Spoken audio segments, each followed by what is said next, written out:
Rain pounded against the translucent dome of the emergency shelter, creating a constant drumming that echoed throughout the temporary medical facility.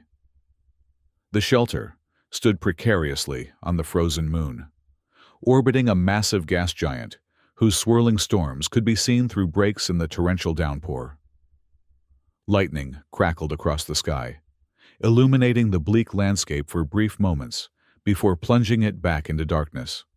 Inside the shelter, Lara Velour moved with practiced precision between monitoring stations, her orange skin contrasting with her silver hair that was pulled back in a tight, functional style. Her blue eyes scanned the biometric readings on the holographic displays, looking for any signs of life among the wreckage data from Chimera 7. The form-fitting biological suit she wore pulsed occasionally with soft light, responding to her heightened stress levels. "Nothing," she said, her voice carrying the distinctive melodic accent of the Zolarians. "No biological signatures detected in any of the wreckage segments." The medical and technical staff around her continued their work silently, the atmosphere heavy with disappointment. 3 months of searching, and still no survivors from the Chimera 7 disaster. The joint Earth-Xylarian Deep Space Research Station had been destroyed without warning, taking 47 lives, 32 humans, and 15 Xylarians. "We should prepare the final report," one of her assistants suggested. "The recovery window has closed." Lara was about to respond when movement outside caught her eye. Through the sheets of rain, a figure was trudging toward the shelter, a humanoid shape in what appeared to be damaged battle armor. The silhouette moved with determination despite the obvious damage to its suit. "Someone's out there," Lara announced, her voice rising with disbelief. She rushed to the entrance airlock, followed by 2 security personnel. The outer door slid open, and the figure stumbled inside.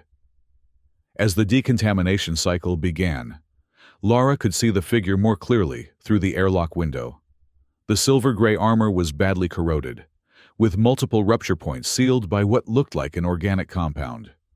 The helmet's visor was cracked, but still intact enough to maintain pressure. When the inner door finally opened, the figure took 2 more steps before collapsing to his knees. With trembling hands, he removed his helmet, revealing a scarred face with piercing blue eyes that seemed to glow with an inner light. Lara gasped, the datapad in her hand clattering to the floor. "Captain Ryder!" Captain Alex Ryder, officially declared dead 3 months ago in the Chimera 7 disaster, looked up at her with those unnaturally bright eyes. "Made it," he managed to say before collapsing completely. The medical team rushed forward, transferring him to a hover stretcher and racing toward the emergency medical bay. Lara followed, her mind reeling. It was impossible. No one could have survived the catastrophic failure of Chimera 7. Even if someone had escaped in a pod, the radiation from the explosion would have been fatal within hours. In the medical bay, Lara connected her diagnostic scanner to Alex's armor. The readings made no sense, a jumble of biological markers that corresponded to neither human nor Zolarian physiology. "This is impossible," she whispered, running the scan again. "These cellular structures, they're unlike anything in our database." Dr. Marraro, a veteran Earth Alliance physician with silver-streaked hair and a perpetually furrowed brow, looked over her shoulder at the readings. "Are you certain your equipment is functioning correctly?" Lara nodded, recalibrating the scanner. "The readings are accurate. His mitochondrial density is 4 times the human standard. His cellular structure shows modifications I've never seen before. And look at this neural activity. It's off the charts, but still maintains human patterns." As if responding to their discussion, Alex's eyes fluttered open. For a moment, he seemed disoriented. Then his gaze locked onto Lara. "Where am I?" he asked, his voice stronger than it should have been given his condition. "Emergency Shelter 7, Captain Ryder," Lara answered, maintaining a professional tone despite her shock. "You're the first survivor we found from Chimera 7. "Not survived," he murmured, looking down at his hands. In the bright medical bay lights, Lara could see a faint, luminescent pattern moving beneath his skin, like rivers of light flowing through his veins, pulsing in sync with his heartbeat. Changed. Dr. Maroro stepped forward. "Captain Ryder, you've been missing for 3 months. The entire station was destroyed. How did you survive?" Alex's eyes focused on the middle distance, seeing something beyond the confines of the medical bay. "I was torn apart," he said softly, "molecule by molecule. Then, reconstructed." He looked directly at Lara. "They taught me things, changed me, sent me back." "Who are they?" Lara asked, trying to keep her voice steady. Before Alex could answer, the medical bay doors slid open, and Commander Richard Hayes strode in. The Earth Alliance military officer's presence immediately changed the atmosphere in the room. His sharp features and cold eyes surveyed the scene with calculation rather than concern. "Captain Ryder," Hayes said, his tone conveying neither surprise nor relief. "You're looking remarkably well for a man who's been dead for 3 months." "Commander," Alex acknowledged, his voice taking on a cautious edge. Hayes turned to Lara. "Dr. Velour, I'm relieving you of your medical authority in this matter. Captain Ryder is to be transferred to Alliance custody immediately for debriefing." "With all due respect, Commander," Lara protested, "Captain Ryder requires medical observation. His physiology shows unprecedented alterations that need to be—" "That's precisely why he needs to be in Alliance custody," Hayes interrupted. "Whatever happened to him is a matter of Earth Alliance security. My team will take over from here." As Hayes turned to issue orders to the security personnel who had accompanied him, Lara caught a glimpse of something in his eyes, not concern or curiosity, but recognition, as if the commander already knew what had happened to Alex. While the others prepared for the transfer, Lara discreetly accessed her datapad and initiated a hidden subroutine, one that would grant her access to Chimera 7's archived data logs. It was a violation of her clearance, but the commander's reaction had triggered her suspicions. Hours later, long after Hayes had taken Alex away to the Alliance transport ship, currently docked with the emergency shelter, Lara sat alone in her quarters, staring at the video footage on her datapad. The timestamp showed it was recorded 3 days before the Chimera 7 explosion. The footage showed Commander Hayes in what appeared to be a private communication chamber, speaking with a being Lara had never seen before. The entity was tall and slender, with crystalline features that seemed to shift and refract light. Its voice was a harmonic blend of tones that made Lara's skin prickle. "The catalyst is ready," Hayes was saying. "We've selected the first candidates for transformation. The procedure will begin as scheduled." "Excellent," the crystalline being replied. "The evolutionary leap must be accelerated if your species is to survive what is coming. The Vanguard will lead the way." "And your protection is guaranteed?" Hayes asked. "Those who embrace the change will be spared when the harvesters arrive. The others are not our concern." The footage ended there, leaving Lara with more questions than answers. She turned as her door chimed, admitting Dr. Maroro. "You accessed the Chimera 7 archives," he said without preamble. Lara tensed, ready to defend her actions. But Maroro raised a hand. "I'm not here to report you. I'm here because I've suspected Hayes has been involved in something dangerous for months." "What was that being he was speaking with?" Lara asked. Maroro sat heavily on the edge of her desk. "They're called architects, an ancient species that believes in guiding the evolution of other races, sometimes through direct intervention." "And the harvesters?" "A threat few know about, a species that consumes planets, stripping them of all biological and technological resources. The Alliance High Command has known about them for years, but kept it classified." He looked directly at Lara.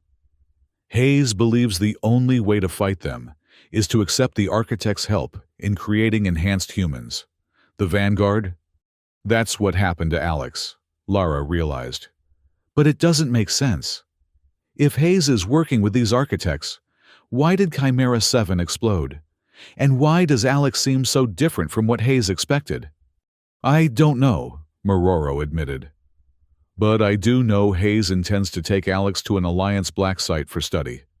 They'll dissect him to understand what happened, whether he survives the process or not. Lara's mind raced. When is the transport scheduled to leave? Tomorrow morning, 6 hours from now. Lara stood, her decision made. Then we have 6 hours to get Alex out of there. Together, they formulated a plan. They would trigger a false emergency signal in the eastern sector of the shelter to draw away some of the security forces.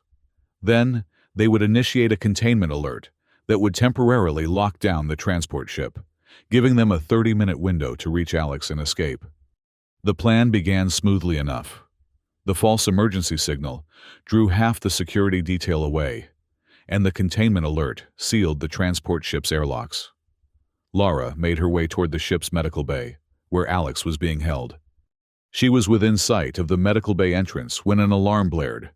Not the containment alert they had triggered, but a security breach alert. Hayes had discovered their plan.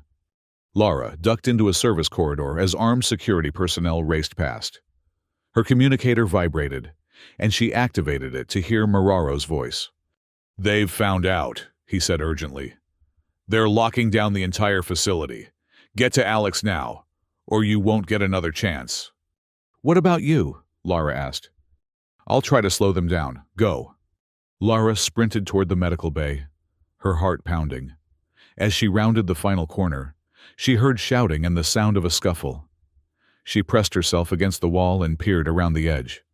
Dr. Mororo was being restrained by 2 security officers, while Hayes stood before him, his expression cold. "I expected better from you, Doctor," Hayes was saying. "Treason is a capital offense, even for someone with your distinguished record." "The only traitor here is you," Mororo spat. "Working with aliens to experiment on your own people." Hayes's face hardened. "Everything I've done is to ensure humanity's survival." He nodded to the security officers. "Take him to detention. We'll deal with him after we've secured Ryder." As they dragged Mororo away, the old doctor's eyes met Lara's for a brief moment. There was no fear in them, only a fierce determination that told her to continue with the plan no matter what. Hayes and the remaining security officers entered the medical bay. Lara waited until the door closed behind them, then hurried to the auxiliary control panel next to the door. Using her medical override, she accessed the environmental controls for the room and initiated a sedative gas release. Through the observation window, she watched as Hayes and his men realized what was happening. They reached for their breathers, but the gas worked quickly, and within seconds, they were unconscious on the floor. Lara entered the medical bay, stepping over the fallen men. Alex was strapped to a medical table, various monitoring devices attached to his body. The luminescent patterns beneath his skin were more pronounced now, pulsing with agitation. "Lara," he said as she began removing the restraints. "They know what I am now. They'll never stop hunting me." "What exactly are you?" she asked, helping him sit up. "I'm not entirely sure myself," he admitted. "When Chimera 7 was hit by that anomalous energy wave, I was in the outer ring. I felt myself being torn apart at the molecular level. But instead of dying, I was reconstructed in another reality. The beings there taught me, changed me, then sent me back with a warning." "About the harvesters?" Alex looked at her in surprise. "You know about them?" "I've learned a lot in the past few hours," she said, handing him a clean uniform she'd brought. "We need to go. Mororo has been captured, and this sedative won't keep Hayes down for long." As Alex dressed, Lara could see the changes in his body more clearly. The luminescent patterns covered much of his skin, creating intricate designs that seemed to respond to his emotions. His movements were fluid and precise, with a grace that no human should possess. Where can we go? Alex asked. The Alliance controls everything in this sector. Not everything, Lara said. There's a Xylarian research vessel docked on the far side of the shelter. Minimal crew, mostly automated. We can use it to reach the Helios cluster. Why Helios? It's the location of a major Xylarian research outpost, one that specializes in anomalous energy patterns. If anyone can help us understand what happened to you, they can... She paused. It's also where you told me the harvesters will appear first. Alex looked at her sharply. I never told you that. Not consciously, Lara agreed. But during your sedation, you spoke of it repeatedly. You said Helios would be the first target, and we have less than 2 weeks before they arrive. They made their way through the service corridors, avoiding the security teams now searching the shelter. When they reached the airlock connecting to the Xylarian vessel, Lara used her access codes to open it. Won't you be considered a traitor for this? Alex asked, as they boarded the sleek, organic-looking ship. Probably, Lara admitted, activating the ship's systems. But if what you've said about the harvesters is true, then our petty political divisions won't matter much soon. As the ship detached from the shelter, alarms blared. The main view screen showed Alliance security vessels powering up to pursue them. They're faster than us, Lara said, plotting a course away from the moon. Maybe not, Alex replied, placing his hand on the ship's navigation console. The luminescent patterns beneath his skin flowed outward, connecting with the organic technology of the Xylarian vessel. The ship's engines surged with unexpected power, and they accelerated away from the pursuing vessels. How did you do that? Lara asked, staring at where his hand had interfaced with the console. I'm not entirely sure, Alex admitted. It's like I can communicate directly with technology now, especially technology with organic components. That shouldn't be possible. Xylarian tech is genetically keyed to our species. Whatever the architects did to me, it changed me at a fundamental level. He looked down at his hands, where the patterns were slowly fading back to their normal luminescence. I'm not fully human anymore. Lara, I'm something in between. They managed to evade the Alliance vessels by diving into the gas giant's upper atmosphere, using the massive storms to mask their energy signature. When they emerged on the far side, they immediately jumped to hyperspace, setting course for the Helios cluster. During the 3-day journey, Lara conducted more thorough examinations of Alex's transformed physiology. The results were astonishing. His cellular regeneration rate was 10 times normal. His neural pathways had been restructured, allowing for parallel processing of information that no human brain should be capable of. And most remarkably, the network of luminescent patterns beneath his skin formed a secondary nervous system, one that could interact directly with technology. It's like they rebuilt you to be a bridge between organic and technological systems, Lara marveled, reviewing the latest scan results. Not just a bridge, Alex said quietly. A weapon. He explained what he had learned during his time in the other reality. The architects were an ancient race that had achieved a form of evolution beyond physical form. They existed across multiple dimensions, guiding the development of younger species, sometimes benevolently, sometimes not. They've been experimenting with creating enhanced versions of both humans and Xylarians. Alex continued. They call them catalysts, beings designed to accelerate evolution in their respective species. Hayes has been working with them to create military-grade versions, the Vanguard, soldiers enhanced with architect technology to fight the harvesters. But you're different, Lara observed. Your changes seem more integrated, less forced. Because I wasn't transformed by their technology directly, Alex explained. I was torn apart by the energy wave, then reconstructed according to my own genetic template, but optimized, improved. The architects I encountered were surprised by the result. They hadn't expected a human to survive the process intact. And these harvesters, they're real? Alex nodded grimly.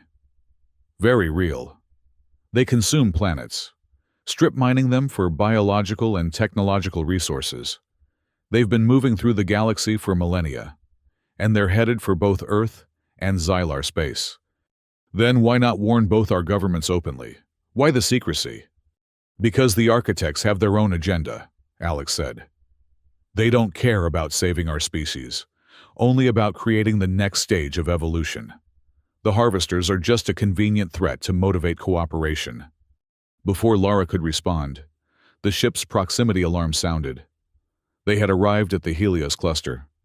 The Xylarian research outpost should have been a bustling center of scientific activity, with dozens of ships coming and going. Instead, as they approached, they saw only destruction. Several ships drifted in pieces around the central hub, and large sections of the outpost itself were dark or exposed to vacuum. "We're too late," Lara whispered, scanning for life signs. "This attack happened within the last 48 hours. "Not the harvesters," Alex said, his expression grim. "This was the Vanguard. Hayes is eliminating anyone who might help us or who knows too much about the architects." They managed to dock at an emergency airlock near the central core of the outpost. Inside, the corridors were dimly lit by emergency power, with occasional sparks from damaged systems. They encountered no one until they reached the central research hub. There, a small group of survivors, 3 Xylarian scientists, 2 human researchers, and 4 security personnel, had barricaded themselves in. When Lara and Alex appeared, the security team immediately raised their weapons. "Identify yourselves," demanded the lead guard, a tall Xylarian named TK, whose formal name was Tark Novel. "I'm Dr. Lara Velour, Xenobiological Engineering," Lara said, raising her hands. "This is Captain Alex Ryder, Earth Alliance." "Ryder?" One of the human researchers stepped forward, his face pale. "That's impossible. Captain Ryder died in the Chimera 7 disaster." "Reports of my death were premature," Alex said dryly. TK kept his weapon trained on Alex. "We were attacked by enhanced humans with biological modifications, similar to what I'm detecting in you. How do we know you're not one of them?" "Because if I were, you'd already be dead," Alex replied calmly. "I'm not with the Vanguard. I'm here to stop them." One of the Xylarian scientists, an older female with elaborate cranial ridges that marked her high status, approached cautiously. "I am Dr. Narus, head of biological research. May I scan you?" Alex nodded, and Dr. Narus ran a handheld device over him, studying the results with increasing fascination. "Remarkable," she murmured. "The cellular modifications are similar to what we observed in the attackers. But—" She looked up at Alex with newfound respect. "Yours are harmonious, integrated. Theirs were forced, unstable." "What happened here?" Lara asked. TK lowered his weapon slightly. "They came without warning. 3 ships, filled with enhanced humans. They targeted our research databases first, then began collecting biological samples from our staff, both living and dead. They were methodical," Dr. Narus added. "They knew exactly what they were looking for. Our research on interdimensional energy patterns and biological adaptations to extreme environments." "Show them the security footage," one of the human researchers suggested. TK activated a holographic display. The footage showed the attack from multiple angles. Enhanced humans with glowing patterns beneath their skin, moving with unnatural speed and strength. Unlike Alex's luminescent patterns, which flowed like water, theirs pulsed with rigid, artificial rhythms. Then, the footage showed something that made Lara gasp. Commander Hayes was visible, directing the Vanguard forces from a command center on their lead ship. Beside him stood a crystalline being, an architect, just like the one from the Chimera 7 footage. "They took all our research data on the anomalous energy patterns detected near Chimera 7, Dr. Narus said. "And they collected biological samples from both humans and Xylarians." "They're building more Vanguard," Alex said grimly. Using your research to stabilize the transformation process. But why? Lara asked. If the harvesters are coming, shouldn't we be working together? Because Hayes and the architects don't just want to fight the harvesters. They want to control what comes after, Alex explained. They're creating a new species, loyal to them, that will dominate both humans and Xylarians after the harvesters are defeated. Dr. Nerus looked troubled. We detected a transmission from their ships before they left. It was directed toward the coordinates where Chimera 7 used to be. They're planning something there. A convergence, Alex said, the luminescent patterns beneath his skin pulsing with agitation. They're going to open a dimensional rift to bring more architects through, enough to transform thousands of subjects at once. We need to warn both governments, Lara insisted. With what evidence? TK asked bitterly. All our research data is gone. Who would believe us? Alex stepped forward, his eyes gleaming with inner light. The evidence is still here, he said. In the outpost's quantum buffer. It's a Xylarian security feature, a backup system that records everything for 72 hours, then cycles. If the attack was less than 48 hours ago, the data should still be there. Dr. Narus looked surprised. How could you possibly know about that? It's a classified Xylarian security protocol. I just know things now, Alex said simply. Things I shouldn't know. Information flows into my mind when I need it.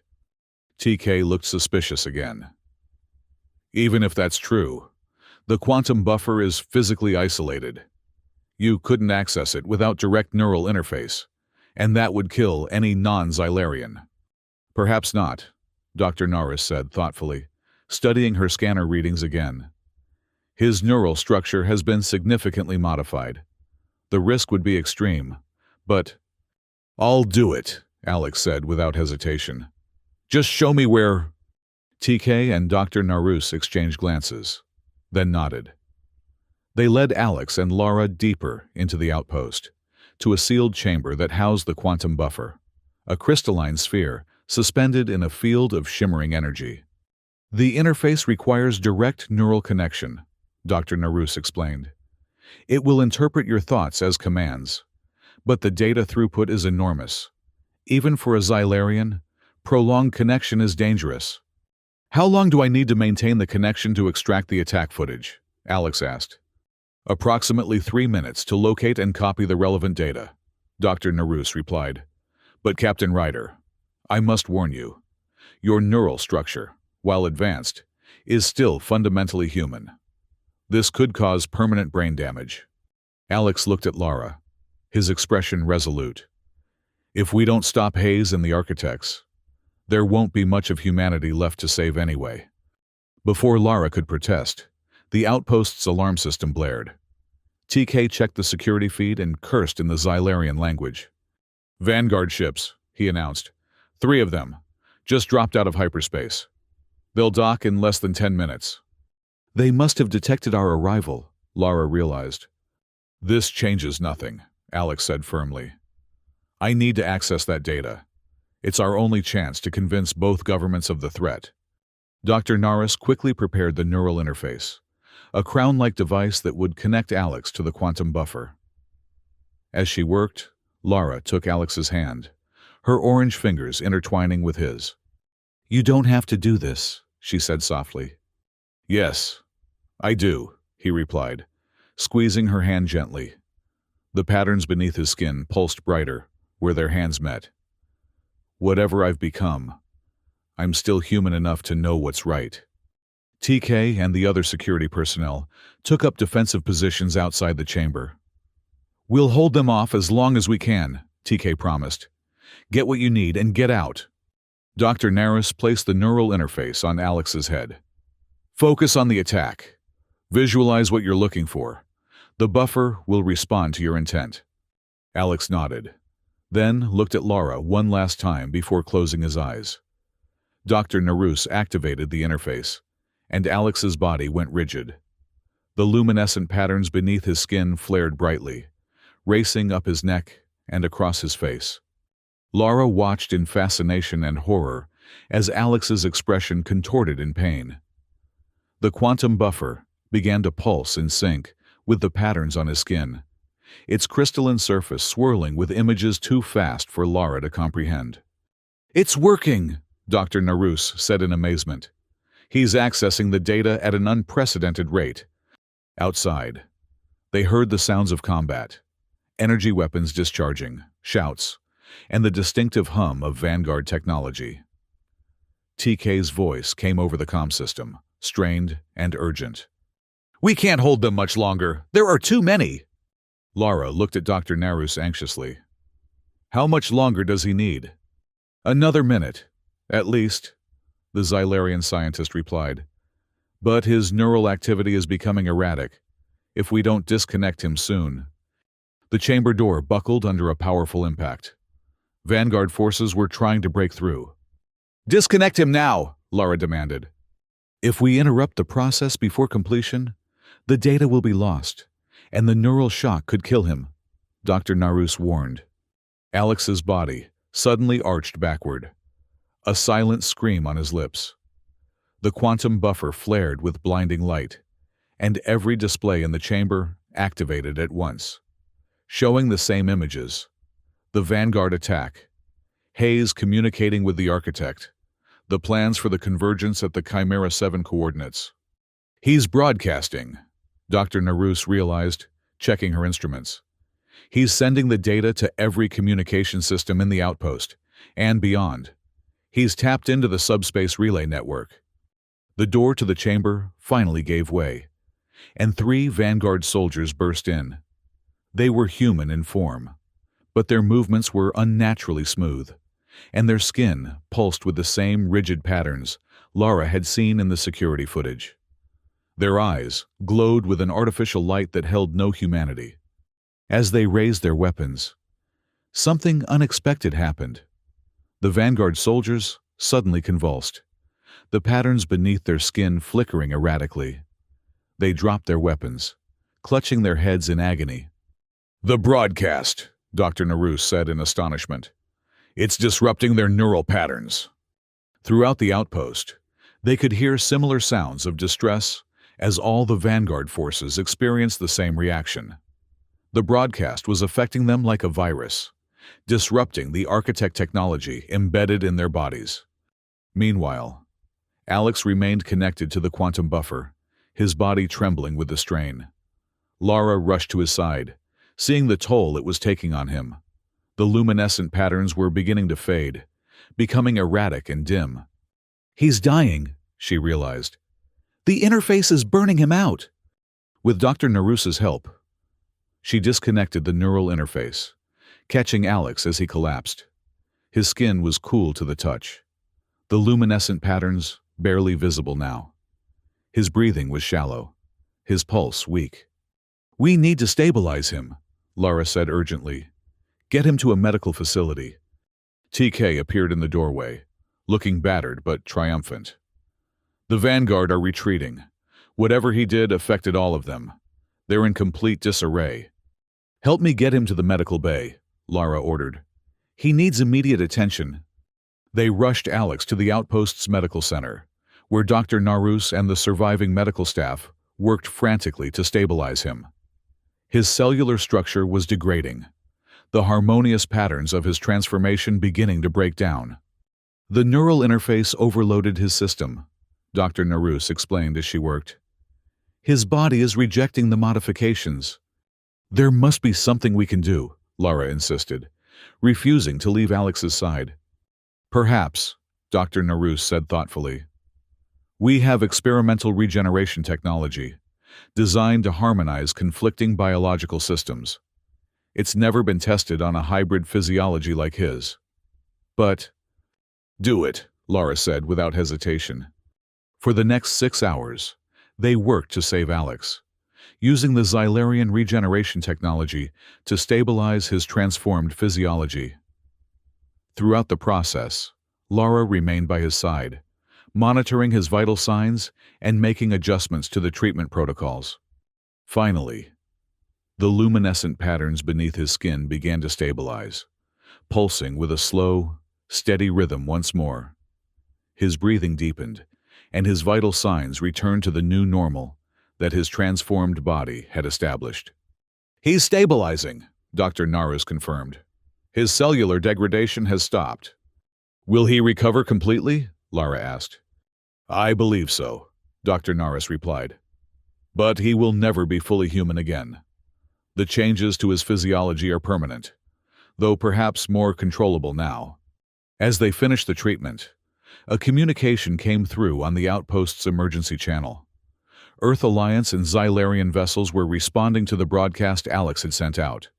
They were converging on the outpost, promising aid and protection. "It worked," TK said, reviewing the incoming transmissions. "Both governments have received the evidence.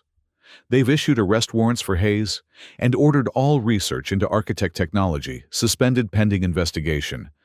Lara felt a wave of relief wash over her. "And the convergence?" "A joint task force is being dispatched to the Chimera 7 coordinates to prevent it," TK reported. "They're taking the threat seriously." 6 weeks later, aboard the Xylarian flagship Eternal Harmony, representatives from both the Earth Alliance and the Xylarian Confederation gathered in the diplomatic chamber. Admiral Chilton represented the Earth Alliance, while High Commissioner Theos spoke for the Xylarians. The atmosphere was tense but cooperative. Lara, now appointed as a special envoy to the Joint Defense Initiative, presented the evidence they had gathered about the Architect's plans and the Harvester threat. The room fell silent as the full implications became clear. "We've confirmed that Hayes was not acting alone." Lara concluded her presentation. "Several high-ranking officials in both governments were compromised. Most have been apprehended, but some remain at large, likely still in contact with the architects." "And what of these harvesters?" Admiral Chilton asked. "Do we have any confirmation they actually exist? Or was this all an elaborate deception by the architects?" "They exist," a voice said from the entrance to the chamber. All heads turned as Alex Ryder walked in. He had recovered from his ordeal, though his appearance had changed subtly. The luminescent patterns beneath his skin were less prominent now, visible only as a faint glow that pulsed occasionally. His movements were measured and deliberate, as if he was constantly aware of his body's enhanced capabilities. "Captain Ryder," Admiral Chilton acknowledged, "your testimony would be valuable in this matter." Alex nodded and took his place beside Lara. "The harvesters are real, Admiral. They've consumed dozens of civilizations across the galaxy. The architects weren't lying about the threat, only about their solution." "Explain," High Commissioner Theos demanded. "The architects believe that technological evolution is the only path to survival," Alex said. "They've been experimenting with various species for millennia, trying to create the perfect hybrid of organic and technological life. The Vanguard was their latest attempt, but one that required sacrifice of individuality and free will." "And you represent an alternative?" Admiral Chilton asked skeptically. "I represent a possibility," Alex corrected. "My transformation was accidental, a side effect of being in the wrong place at the wrong time. But it proves that enhancement without enslavement is possible. We don't need to surrender our humanity or Xylarian identity to fight the harvesters." "What do you propose?" High Commissioner Theos asked. "A joint task force," Alex replied. "One dedicated to locating and neutralizing remaining architect facilities, while preparing both our civilizations for the harvester arrival. We have perhaps a year before they reach our space, time enough to prepare if we work together." The debate continued for hours, with questions about security, command structure, and resource allocation. Throughout it all, Lara and Alex presented a united front, their arguments complementing each other with a harmony that transcended their different species. When the session finally concluded, both Admiral Chilton and High Commissioner Theos had agreed to the formation of the Joint Task Force, with Alex and Lara appointed as its first co-commanders. As they stood on the observation deck afterward, watching the combined Earth and Xylarian fleet assemble, Lara took Alex's hand. The luminescent patterns beneath his skin brightened at her touch, responding to his emotions. "You know this is just the beginning," she said softly. "The architects won't give up easily, and the harvesters are still coming." "I know," Alex replied, his transformed eyes reflecting the stars. "But for the first time since I was torn apart and remade, I feel like there's hope." He looked down at their intertwined hands, her orange fingers against his luminescent skin. "We're stronger together than either of us could be alone." Lara smiled, feeling the truth of his words. "When I first saw you stumbling out of that storm, I thought it was impossible. You should have been dead." "Maybe the old me did die," Alex mused. "But what emerged is something new. Not just human. Not some architect puppet. But something in between. Something with a choice." As they stood there, the fleet around them grew. Ships from both civilizations moving into formation. The cosmic storm that had been gathering for millennia was approaching. But they would not face it alone. "Whatever comes next," Lara said, "we'll face it together." The luminescent patterns beneath Alex's skin pulsed in agreement. A silent promise in the language of light. The universe had changed them both, torn apart what they had been and reformed them into something new. But in that transformation, they had found not just purpose, but each other. And in a universe filled with ancient threats and uncertain futures, that connection might prove to be the most powerful evolution of all.